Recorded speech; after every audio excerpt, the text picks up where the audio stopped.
Selamat malam, salam sejahtera. Bongkar, jangan terbongkar, bongkar sampai terlonde. Isu kita malam ini adalah pulang uang saja tak cukup. Jolo sendiri mesti dibawa pulang. Selepas pejabat peguam negara atau AGC memaklumkan mereka menolak semua tawaran Jolo berhubung dengan penyelesaian cadangan penyelesaiannya dengan kerajaan Malaysia. Bekas peguam negara Apandi Ali dengan pantas tampil mengesahkan dirinya adalah wakil yang diminta berbuat demikian. Dalam satu kenyataan, Apandi berkata, beliau dihubungi oleh firma Washington DC yaitu Kobre & Kim pada akhir Mei lalu tahun ini yang meminta bantuannya untuk mengaturkan pertemuan dengan AGC.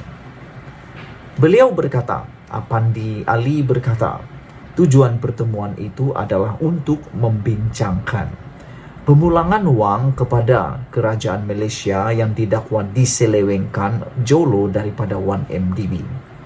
Sebelum kita teruskan ini, ada satu lagi tajuk isu ulasan mengatakan bahwa dengan tindakan Jolo untuk mau selesaikan masalah 1MD, pertuduhan 1MD dan mahu memulangkan 1,5 bilion ringgit Malaysia itu, ini adalah satu pengakuan secara tidak tersurat atau tersirat Jolo bahawa memang dia telah menyelewengkan duit wang Malaysia.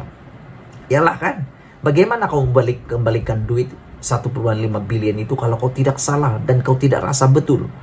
Orang yang hanya mengembalikan uang itu apabila dia rasa dia betul. Itulah yang terjadi. Memang Jolo kalau secara tersiratnya sudah mengaku bersalah, sudah mengaku salah, kemudian mengembalikan uang 1,5 bilion itu. Saya aturkan beberapa pertemuan, kata Apandi Ali, di mana wakil dari Kobre & Kim sendiri datang ke Malaysia. Dalam pertemuan itu yang dibuat di pejabat peguam negara, kerajaan diwakili oleh peguam negara sendiri dan pegawainya serta pegawai kanan SPRM. Selepas pertemuan itu, yang ketika itu nampak positif, kata Apandi Ali, ya tiba-tiba dibatalkan oleh AGC atas sebab yang hanya mereka tahu, kata Apandi lagi. Dalam hal berkaitan, DH melaporkan Jolo menawarkan penyelesaian berjumlah RM1,5 bilion bagi membebaskan dirinya daripada sebarang pertuduhan jenayah berkaitan 1MDB. Ini kira bodoh punya tindakan lah nih.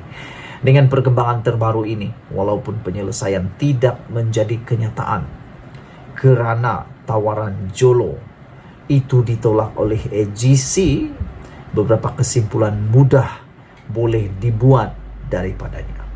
Pertama, ia dengan sendirinya mengesahkan bahawa Jolo mengakui kesalahannya mencuri wang Malaysia melalui 1MDB. Aku marah juga nih. Memang marah. Marah yang sampai ke macam naik kepala nih. Ini kesimpulan mudah. Pertama, ia dengan sendirinya mengesahkan Jolo mengakui kesalahannya mencuri wang Malaysia melalui 1MDB. Jika tidak, bagaimana beliau sedia membuat tawaran dengan memulangkan RM1,5 bilion kepada kerajaan Malaysia?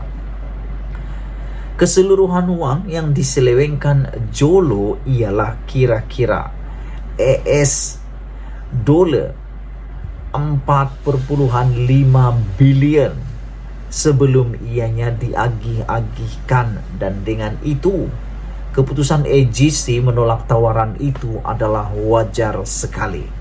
Wow, rupa-rupanya yang telah diselewengkan jumlahnya bukan sekadar 1,5 bilion ringgit Malaysia, tapi jumlah keseluruhan yang diselewengkan itu berjumlah 4,5 bilion Amerika dolar. Ini Amerika dolar, bukan ringgit Malaysia. Jadi 1,5 bilion itu baru tai gigi. Jauh lagi daripada jumlah sebenarnya yang telah diseleweng itu, tetapi telah diagih-agihkan kepada semua suku dan suku sakat yang terlibat di dalam penyelewengan Jolo itu. Termasuk siapa? Kau tahu sendiri, tak perlu sebut nama-nama mereka.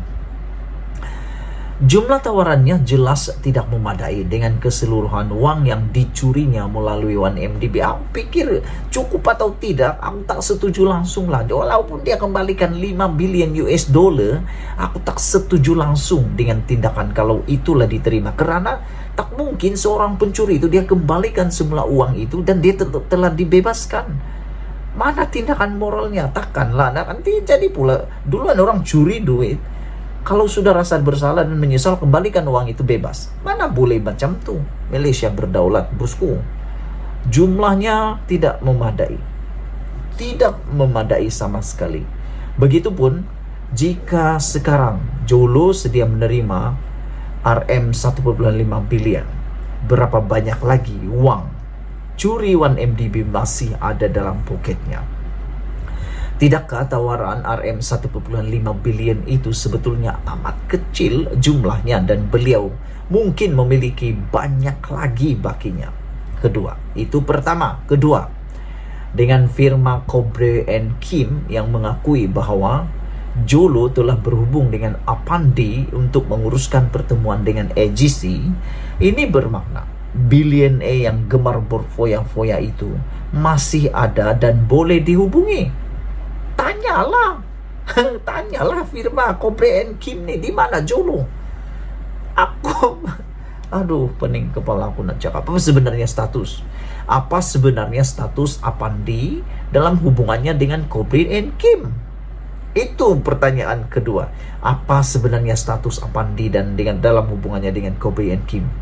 Ketiga, jika Jolo sendiri memperlihatkan kesediaan membuat tawaran yang menunjukkan dirinya bersalah, bagaimana dengan Najib Razak? Masihkah beliau mahu berpropaganda, memutar fakta seolah-olah dirinya tidak bersalah dan semua uang yang masuk ke akaun pribadinya kononnya adalah sumbangan daripada Raja Arab Saudi? Ataukah dengan tindakan terbaru Jolo ini lebih menjadikan Najib semakin berdepan kesukaran dalam perbicaraan kes 1MDB yang sedang berjalan sekarang? Kesian kan? Apapun, jika ada lagi tawaran lain seperti itu selepas ini, pihak AGC harus bertegas bahwa yang paling dikehendaki sekali oleh rakyat Malaysia ialah Jolo itu sendiri.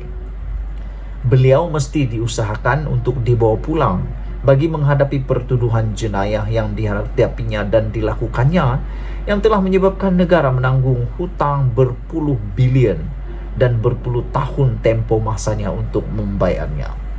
Kalau Apandi boleh menjadi wakil bagi pihak Cobre and Kim untuk bertemu dengan AGC, tidak bolehkah AGC dan Apandi demi kepentingan negara sama-sama pula bekerja sama menekan Cobre and Kim untuk memastikan Jolo dapat dibawa pulang ke Malaysia? Sabudin.com. Sekian dulu untuk kali ini. Malaysia kita punya, kita juga sama-sama cintai Malaysia. Dan jumpa lagi. Bye-bye.